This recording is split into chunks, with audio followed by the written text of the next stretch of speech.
I am very passionate about preserving their stories, and so tonight, shining a light on 9 incredible women is a total treat for me. This is I get to do this? It's great. Okay. What key traits or skills do you think contribute to the most to success? We were just talking about this outside. I think that being flexible is probably one of the best things that you can do in this industry anyway. I think not being afraid of anything. When something like Snapchat comes along, it's really easy to turn away and say, that's for 16-year-olds sending naked pictures of each other, and I have no interest in doing that. Turns out it's totally not one of the most powerful tools you could use. So adapt, adjust, don't be afraid, and be super flexible. So my question for you is, what is the best advice you've ever received? This is pretty easy because it's been kind of my North Star. You've got to love what you do and love who you work with. And I'm very fortunate to have a lot of folks that raise your hands, guys. I love the people I work with. I think there's a big difference, like I guess it said in the video, you get no more than you get yes. It's a tough business. The agency business is a tough business. And when you are in the trenches with people that you really feel are in it with you and that you trust, you can do pretty much anything. So I just think that the best advice is to love who you work with and love what you do, and I'm so thrilled to say that I have both. Yay. So, what do you wish you had known when you were first starting out? This is also easy, and I'm going to tell a story because one of my jobs is to media train people, and you always have to have a story to make people remember it. So there is a woman in this room who is a previous past president, and she was my first boss, and a woman that I still admire, and sometimes I even dress like to really channel that power. And my husband will say, "That's a Catherine Mathis outfit." And so one day, it was at the ripe old age of 23, there were big organizational changes happening, and the digital property was being integrated with the print property, and that was a big deal. And Catherine called me in, and I had done a lot of work for her. I had done some executive PA work for her and different projects, and she said, "We need someone to be the point person on all digital communications." That sounds like a good thing. This is a really big deal. Digital's the future. And she goes, "And that person's going to be you." And I couldn't believe it.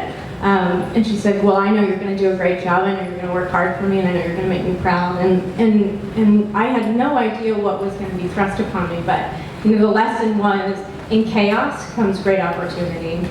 Well, so here's my question for you. What or who inspires you? What or who inspires me? So that question's really easy, my girls. Forgot the microphone, I'm doubling.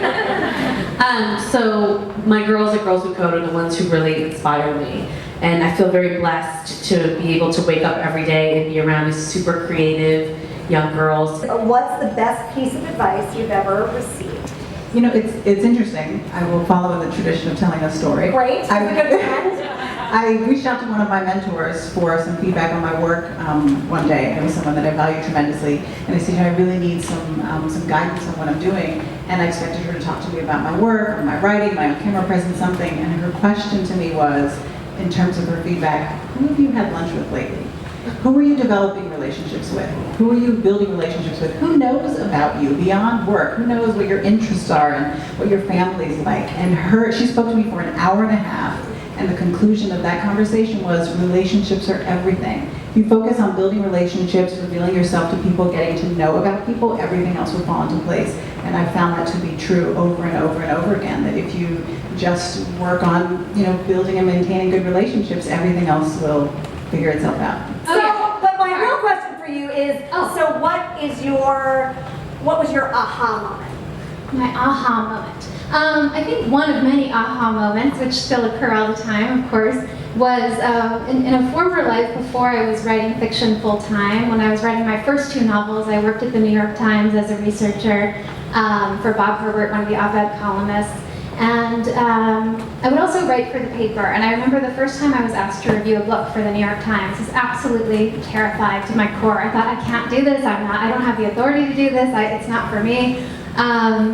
And the sort of sense of terror that I felt in that moment is now something that if I don't feel, I don't go for it. If I don't feel a sense of terror when I'm starting a new book, I won't write that book because it feels like you're not going to grow. Maureen, how do you define success besides makers? So I have a really good Yeah. scripted answer, but I should be honest because my husband is here and he could probably out me. So we have an 8-week-old. So really my definition of success right now is taking a shower before 5 p.m. Because we also have a 22-month-old, so it would be 12 p.m. if I didn't have a 22-month-old. But you know, it really for me is Makers has been so powerful, and this is actually our office and the space where a lot of makers has come to, other makers has come to be. And I think, you know, a lot of people have echoed this. It's really the relationships that you have with the people that you work with at the end of the day. And I was kind of thinking, Makers is so awesome for all of us that work on it because it's so big, meaning it's meaningful to us personally, and it just feels like we're working on something that's bigger than ourselves and what any one of us could do in our own career. But I think my most favorite part about it, if I'm being honest, and the most favorite things I've done in my career feel really small, meaning it feels like an intimate group of people who are your best friends, people that would have your back in any situation. And I think that's the magic combination. If you can work on something that is big and massive and transformative, but have it feel small with who you're alongside doing that hard work with every day, you know, I think I want to find more and more of that in my career. And, you know, I hope Makers continues to be that for all of us that are so lucky to get to work on it. What or who inspires you? So I think it's a few people. First, I think our readers every day. The first thing we do every morning is read our emails and go to Twitter, and it's amazing to have created something that's resonated so deeply with people that people want to experience before they have coffee, before they talk to their husband. So that keeps us going every day when we're tired. We've been very fortunate to have amazing mentors, including Betsy, who's here, and Susan, and that's really kept us going. And I have to say, you know, my mom is an entrepreneur, and I grew up, she started a business from our home, and I started our business from a couch. So that, you know, just keep it in the family. But for us, I think that's just been really inspiring to have. So, what is the best piece of advice you've ever received? The best piece of advice I've ever received came from my mom. She had always told me growing up that the worst thing anyone can say to you is no, and that's not that bad. And it took me a really long time to understand that and to put it into practice. And that came into play very quickly when we started fundraising. So when Carly and I went out to raise our first round, so many people were excited, and I should say we are so lucky to have put together a great syndicate and have great advisors and investors, but those first few pitches, all we heard was no. And we had never touched Excel in our lives. We didn't know really how you put a valuation on a company. And thinking back to what my mom had told me, once you started hearing no, you take the advice and you say thank you and you make the pitch better for the next time. And that's exactly what we did.